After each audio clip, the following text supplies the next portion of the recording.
Hindi palaging glamoroso ang buhay ng isang salespreneur.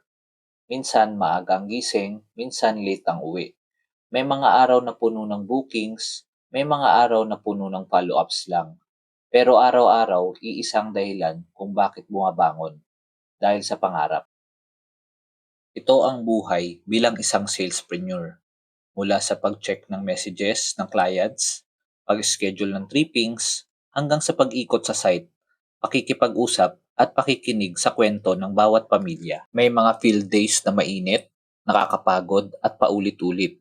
May events na nangangailangan ng lakas at ngiti kahit pagod na.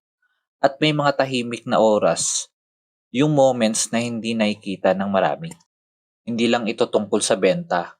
Ito ay tungkol sa tiwala, sa responsibilidad na dalhin ang pangarap ng isang pamilya sa tamang tahanan. Bilang isang salespreneur, natutunan kong hindi sumuko kahit may rejections, hindi huminto kahit may pagod, at magpatuloy kahit may takot. Sa bawat client na nagsabing, "Salamat dahil natupad ang pangarap namin," lahat ng pagod nagiging sulit. Ito ang totoong grind. Ito ang totoong buhay ng isang GCR negosyante, may puso, at kahit mahirap, pipiliin ko pa rin ito araw-araw. Dahil ang pangarap, hindi hinahabol ng minsan lang. Pinaglalaban ito araw-araw.